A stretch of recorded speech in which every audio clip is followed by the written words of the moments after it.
Hi guys, कैसे हो आप लोग। ये वीडियो एक बहुत इंपॉर्टेंट वीडियो होने वाला है दोस्तों, उन बच्चों के लिए जिन्होंने अभी तक अपनी कोचिंग डिसाइड नहीं की है।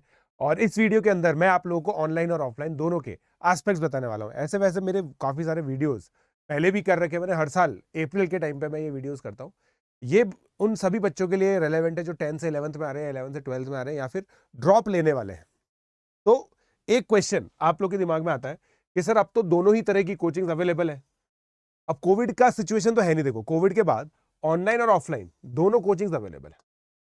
तो इन दोनों कोचिंग्स के अंदर अगर मैं बात करूं तो क्या एस्पेक्ट्स होते हैं जो बहुत ज्यादा बेनिफिशियल होते हैं। अब देखिए, ऑब्वियसली ये चीज है कि यार ऑनलाइन कोचिंग जो है ना वो सस्ती होती है, ऑफलाइन कोचिंग थोड़ी सी महंगी होती है। तो बहुत सिंपल सा कंपैरिजन है, एप्पल एप्पल ऑरेंज ऑरेंज, ये हम कंपेयर कर सकते हैं मगर एप्पल और ऑरेंज को कंपेयर नहीं कर सकते। तो these are two entirely different things. Online coaching उन सभी बच्चों के लिए सही होती है जिनको सम सॉर्ट ऑफ गाइडेंस के लिए क्लासेस करनी होती है। ठीक है, जैसे अगर मैं ऑनलाइन क्लासेस की ऑनलाइन की बात करूं तो ये बहुत हाईली सिंसियर स्टूडेंट्स होते हैं, self driven, right, can make their own time table, can make their own time table, मतलब वो अपने हिसाब से चल सकते हैं। और उनको कंटेंट के लिए कुछ पढ़ना है, क्योंकि आप खुद सोच के देखो ऑनलाइन कोचिंग के अंदर अगर जब आप खुद भी अभी क्लासेस में आएंगे तो एक एक क्लास के अंदर 400 400 500 500 बच्चे होते हैं। तो किसी भी टीचर का डायरेक्ट ध्यान किसी बच्चे पे तो जाएगा नहीं। तीन तरह के बच्चों पे ध्यान जाता है, एक जो बहुत ज्यादा मस्ती करते हैं, एक जो बहुत ज्यादा अच्छे आंसर्स देते हैं, रिस्पॉन्ड अच्छे से करते हैं, लिखते रहते हैं चीजें, और तीसरा अनअकैडमी में पोल का फीचर है, पोल में जो फर्स्ट रैंकर्स होते हैं, मतलब जो टॉप में रहते हैं हमेशा। तो इन तीन तरह के बच्चों को बेसिकली आप लोग ये मान लीजिए ऐसे तीन तरह के बच्चे याद होते हैं। तो मगर मेजॉरिटी ऑफ द स्टूडेंट्स है ना आज भी ऑफलाइन कोचिंग क्यों प्रेफर करते हैं जेई के लिए। यार जेई नीट ये दोनों ऐसे एग्जामिनेशन है जो बहुत हाई स्टेक्स एग्जाम्स है, बहुत हाई स्टेक्स। हाई स्टेक्स का मतलब समझ रहे हो आप लोग, you cannot risk anything in it. अब इतने हाई स्टेक्स एग्जाम के लिए कैसे प्रिपरेशन की जाए। मैंने आपको बता दिया भाई, अगर स्टेक्स हाई है, आप सिंसियर हो तो सारी चीजें हो ही जाएंगी। आप ऑनलाइन क्लासेस कीजिए, होमवर्क कीजिए, टेस्टिंग सब होती है, ठीक है। आपको बहुत बढ़िया सुविधा मिल जाएगी अनअकैडमी के ऑनलाइन प्लेटफॉर्म पे। But if you need mentorship, आपको भाई एक मेंटरशिप चाहिए। आप सोच के देखो, आप कोटा के ऑफलाइन कोचिंग इंस्टीट्यूट में हो, फिजिक्स में कोई भी दिक्कत आती है, आप राहुल यादव सर से को पकड़ के डिस्कस कर रहे हो। अब क्लास में क्या होता है, ऑनलाइन क्लास में 5 मिनट आपको दे पाएंगे वो। ऑफलाइन क्लासेस के अंदर आरवाई सर आपके कंधे पे ऐसे हाथ रखेंगे, आपसे पूरी बात सुनेंगे, अपनी गाड़ी तक जाते जाते आपको पूरा गाइडेंस देंगे, और फिर रुक भी जाते हैं आधे पौन घंटे तक, आप उनका टाइम ले सकते हो, ठीक है। उसके बाद ऑफलाइन डाउट, ऑफलाइन डाउट्स, ठीक है। भाई आपके डाउट्स आ गए, अब आपको क्या लाइव के अंदर मतलब ऑनलाइन के अंदर क्या होता है, मतलब चाहिए होता है कि यार डाउट क्लासेस के लिए आपको वेट करना पड़ता है, हर चौथी क्लास डाउट क्लास होगी। मगर स्टार्टिंग में क्या होता है ना, हर एक बच्चा तो सेम लेवल पे होता नहीं है, उसके इंडिविजुअल खुद डाउट्स होते हैं, पर्सनलाइज डाउट्स। तो वो केवल ऑफलाइन क्लासेस के अंदर ही पॉसिबल है। यहाँ पे क्या होता है ना, डाउट ब्राउज का फीचर है, जैसे अपना, जैसे आपको एच सी वर्मा की क्लास में डाउट है, एच सी वर्मा के किसी बुक के किसी क्वेश्चन में डाउट है, तो वो आपको मिल जाएगा। बट लार्जली ये चीज़ें पॉसिबल नहीं हो पाती है, इस तरह की डाउट क्लासेस यहाँ पे पॉसिबल नहीं होती है। अब रिकॉर्डेड सेशंस आप लोग को दोनों ही जगह मिल जाते हैं। जैसे अनअकैडमी के कोटा सेंटर में आप क्लासेस करेंगे, आप कोर लेंगे या कोर प्लस लेंगे, कोर प्लस के अंदर आपको ये दोनों मिल जाएंगे। कोर के अंदर क्या होगा, आप लोगों को जिस बैच में आप पढ़ रहे होंगे उसकी रिकॉर्डिंग्स मिल जाएंगी। अब आप मान लो मेरी क्लास के अंदर आए, मेरी क्लास को आपने मिस कर दिया किसी भी रीजन से, तो आपको उसी क्लास की रिकॉर्डिंग मिल जाएगी, which is a very very big thing, right. ये चीज और किसी भी ऑफलाइन इंस्टीट्यूट में नहीं होती है, ये केवल अपने ऑफलाइन इंस्टीट्यूट में होती है, Unacademy centre Kota.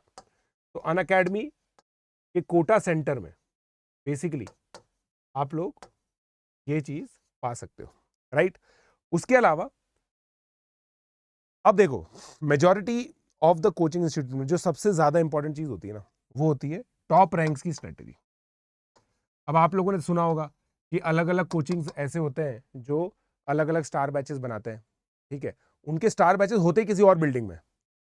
Unacademy Kota के अंदर जो भी स्टार बैचेस हैं ना सेम बिल्डिंग में लगते हैं, सेम इकोसिस्टम में लगते हैं, और उसमें जो बच्चों का सिलेक्शन होता है ना उसमें से काफ़ी हद तक वो बच्चे सेलेक्ट किए जाते हैं जो नेचुरली हमारे पास आए। तो होता क्या है, एपेक्स बैचेस बनाए जाते हैं। एपेक्स बैचेस, एपेक्स बैचेस को क्या बोलते हैं दोस्तों, ये वो बैचेस हैं जैसे मान लीजिए आपने 3 टेस्ट दिए, हर 3 हफ्ते में टेस्ट होगा कोटा के अंदर, आप पढ़ाई करेंगे ऑफलाइन इन्वायरमेंट में, पूरा पढ़ाई होगा जैसे मैं पढ़ा रहा हूँ, स्मार्ट बोर्ड रहेगा पीछे, सामने 100-150 बच्चे बैठे रहेंगे, वो 100-150 बच्चे नोट्स बनाएंगे, 3 हफ्ते तक मेरे साथ पढ़ाई करेंगे, 3 हफ्ते बाद उनका एक टेस्ट होगा, उस टेस्ट में उनके कुछ मार्क्स आएंगे, फिर 3 हफ्ते पढ़ाई करेंगे, फिर एक टेस्ट होगा, फिर 3 हफ्ते पढ़ाई करेंगे, फिर एक टेस्ट होगा। 3 टेस्ट के बाद सारे जो 500-600 बच्चे होंगे उस पूरे फेज में 4-5 बैचेज होंगे, उसमें से जिन बच्चों की टॉप परफॉर्मेंस आएगी वो सारे के सारे बच्चों को हम लोग एपेक्स बैचेस के अंदर लेते हैं, और फिर उनको एक्स्ट्रा मेंटरशिप वगैरह सब दिया जाता है, और ये ध्यान रखा जाता है कि वो सारे बच्चे है ना एक तरीके से पढ़ सके। सब बच्चे एक पद्धति से पढ़ते हैं और उससे एक बेनिफिट होता है, जब बच्चे पढ़ते हैं ना इस तरीके से, जब बच्चे इस तरीके से पढ़ते हैं तो इवेंचुअली सारे के सारे जो स्टूडेंट्स होते हैं ना वो एक ओरिएंटेशन पा पाते हैं कि टॉप रैंक कैसे आएगी, और नीचे के जो स्टूडेंट्स हैं ना उनको भी आगे भी चांस मिलते हैं एपेक्स बैचेस में। तो एपेक्स बैचेस में मल्टीपल एंट्रीज है, 11th के बिगिनिंग में, 11th के मिड में, 11th के एंड में, 12th की स्टार्टिंग तक 4-5 बार बच्चों को एंट्री मिल जाती है, राइट। अब अभी जैसे आप लोगों ने देखा होगा कोटा में पीटीएम हुई, पेरेंट टीचर मीटिंग, तो पेरेंट टीचर मीटिंग के थ्रू आप लोग उनसे बात कर सकते हो। अब कोटा का ऑफलाइन बैच के अंदर ना, जो कोटा के अंदर है और ऑनलाइन बैचेस के अंदर भी है अनअकैडमी के अंदर, केवल टॉप एजुकेटर्स ही पढ़ाते हैं, ठीक है। There is no space for any newbie, केवल टॉप एजुकेटर पढ़ाएंगे जिनका एक्सपीरियंस होगा बहुत सारा। एक खुद आईआईटियंस भी हो सकते हैं, उसके अलावा बहुत सारे आईआईटियंस को पढ़ाने का एक्सपीरियंस हो सकता है, बहुत वाइब्रेंट लोग होते हैं जो आपको यहाँ पे पढ़ाएंगे, ठीक है। सो बेसिकली ये जो डिसीजन होता है ना दोस्तों, it is largely driven by your trade.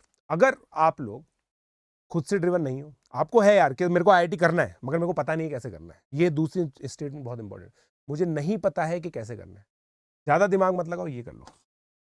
Offline coaching Unacademy Kota centre, आप वहां पे ज्वाइन कीजिए। उसका सिंपल रीजन है कि आप ज्वाइन करेंगे, आपको सारी की सारी चीजें एंड टू एंड बताई जाएंगी। डिस्क्रिप्शन में ना मेरा एक फॉर्म अवेलेबल है, उस फॉर्म को आप फिल कीजिए, मेरी जो टीम है, और आप अपनी क्वेरीज भी लिख सकते हैं उसके अंदर, कोई भी क्वेरी आपकी है आप क्वेरी लिखिए, और क्वेरी लिख के आप बताइए, आपकी एक एक क्वेरी रिजॉल्व की जाएगी। आपको 11th में एडमिशन चाहिए, 12th में एडमिशन चाहिए, हॉस्टल की क्वेरी है, स्कूल कौन सा लेना है, हर एक क्वेरी आपकी हैंडल की करेगी मेरी टीम। तो जल्दी से दोस्तों आप लोग सब्सक्रिप्शन लीजिए 21 तक, क्योंकि 21 तक 40% ऑफ है। आप चाहें तो इनमें से किसी भी सेंटर पे ले सकते हैं, है ना, बहुत सारे सेंटर्स हैं, तो पूरे इंडिया में सेंटर्स हमारे 40% आप लोग अवेल कर सकते हैं, और मेरा रेफरेंस आप यूज़ कर सकते हैं। डिस्क्रिप्शन में एक फॉर्म अवेलेबल है, उसको आप भरिए और फिर सब्सक्रिप्शन ले सकते हैं, ठीक है। तो जल्दी से दोस्तों सब्सक्राइब कीजिए, लेट्स क्रैक इट।